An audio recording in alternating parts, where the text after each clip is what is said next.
بسم اللہ الرحمن الرحیم۔ بغداد کے بازار میں ایک حلوائی صبح صبح اپنی دکان سجا رہا تھا کہ ایک فقیر آ نکلا تو دکاندار نے کہا کہ بابا جی آؤ بیٹھو۔ فقیر بیٹھ گیا تو حلوائی نے گرم گرم دودھ فقیر کو پیش کیا۔ فقیر نے دودھ پی کر اللہ تعالیٰ کا شکر ادا کیا اور اس حلوائی کو کہا کہ بھائی تیرا شکریہ، اور یہ کہہ کر فقیر چل پڑا۔ بازار میں ایک فاحشہ عورت اپنے دوست کے ساتھ سیڑھیوں پر بیٹھ کر موسم کا لطف لے رہی تھی۔ ہلکی ہلکی بوندا باندی ہو رہی تھی، بازار میں کیچڑ تھا۔ فقیر اپنی موج میں بازار سے گزر رہا تھا کہ فقیر کے چلنے سے ایک چینٹا اڑا اور فاحشہ عورت کے لباس پر گر گیا۔ جب یہ منظر فاحشہ عورت کے دوست نے دیکھا تو اسے بہت غصہ آیا۔ وہ اٹھا اور فقیر کے منہ پر تپیڑ مارا اور کہا کہ فقیر بنے پھرتے ہو، چلنے پھرنے کی تمیز نہیں۔ فقیر نے ہنس کر آسمان کی طرف دیکھا اور کہا مالک تو بھی بڑا بے نیاز ہے، کہیں سے دودھ پلواتے ہیں اور کہیں سے تپیڑ مرواتا ہے۔ یہ کہہ کر فقیر آگے چل پڑا۔ فاحشہ عورت چھت پر چل رہی تھی تو اس کا پاؤں پھسلتا ہے اور زمین پر سر کے بل گر جاتی ہے۔ اس کو ایسی شدید چوٹ لگتی ہے کہ موقع پر ہی مر جاتی ہے۔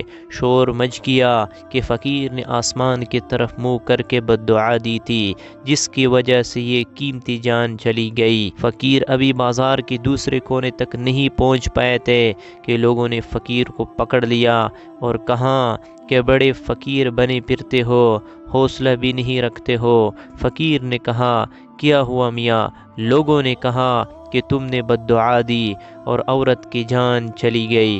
فقیر نے کہا کہ واللہ میں نے تو کوئی بددعا نہیں دی۔ تو لوگوں نے ضد کی اور کہا نہیں، تیری بددعا کا کیا دھرا ہے۔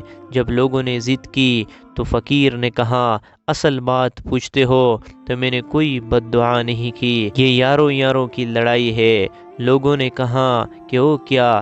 فقیر نے کہا کہ جب میں گزر رہا تھا اور میرے پاؤں سے چینٹا اڑا اور اس عورت کے لباس پر پڑا تو اس کی یار کو غصہ آیا، اس نے مجھے مارا تو پھر میرے یار کو بھی غصہ آ گیا۔ سعودی عرب کے بریدہ شہر میں منیرہ نامی ایک نیک و صالح خاتون نے مرنے سے پہلے اپنے زیورات بھائی کے حوالے کیے کہ میری وفات کے بعد ان زیورات کو بیچ کر ایک دکان خرید لے، پھر اس دکان کو کرائے پر چڑھائے اور آمدن کو محتاجوں پر خرچ کر دے۔ بہن کی وفات کے بعد بھائی نے وصیت پر عمل کرتے ہوئے ان کے زیورات بیچ کر بہن کے نام پر 12 ریال میں ایک دکان خرید لی۔ اس زمانے میں 12 ریال کی بڑی ویلیو تھی اور اسے کرائے پر چڑھا دیا، اور کرائے کی رقم سے محتاجوں کے لیے کھانے پینے کی اشیاء خرید دی جاتی رہی۔ یہ سلسلہ پورے 100 سال جاری رہا۔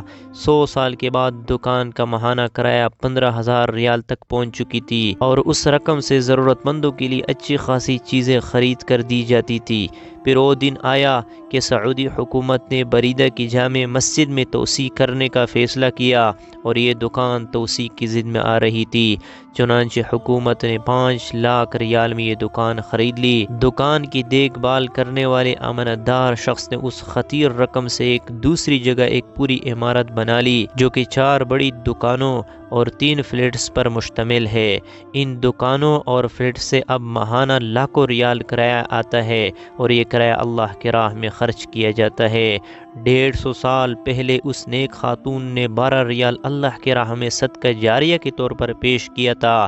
آج وہ 12 ریال لاکھوں ریالوں میں تبدیل ہو گئی ہے۔ اس دوران جو اجر مرحومہ کو ملتا رہا ہوگا اس کا حساب کتاب تو اللہ کو ہی معلوم ہوگا۔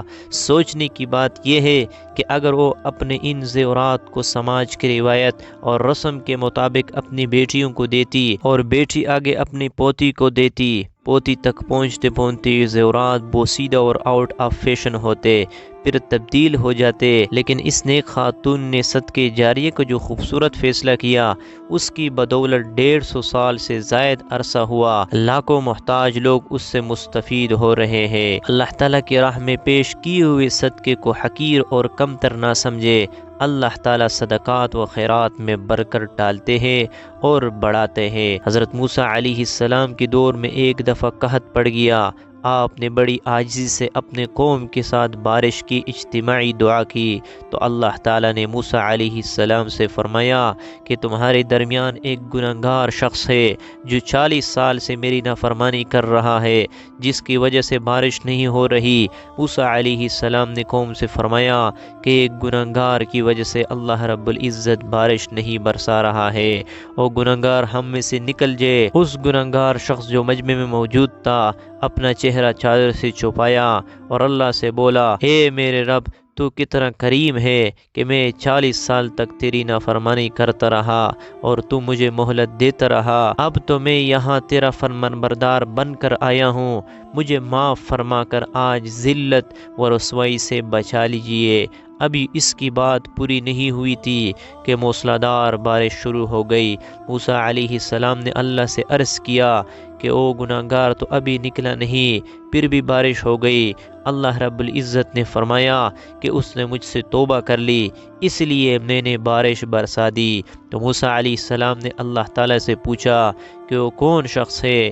اللہ تعالیٰ نے فرمایا کہ جب وہ گنہگار تھا ہم نے اس کا پردہ رکھا، اس وقت رسوا نہیں کیا جب وہ میری نافرمانی کرتا رہا، اور اب جب کہ وہ میرا مطیع اور فرمانبردار بن چکا ہے تو اسے کیسے شرمندہ اور رسوا کروں۔ ذرا غور کیجئے ہمارا پروردگار کتنا مہربان ہے، بس دیر صرف صدق کی دل سے توبہ کرنے کی ہے۔ اس واقعے کو امام قرطبی نے اپنی تفسیر میں کعب احبار سے نقل کیا ہے۔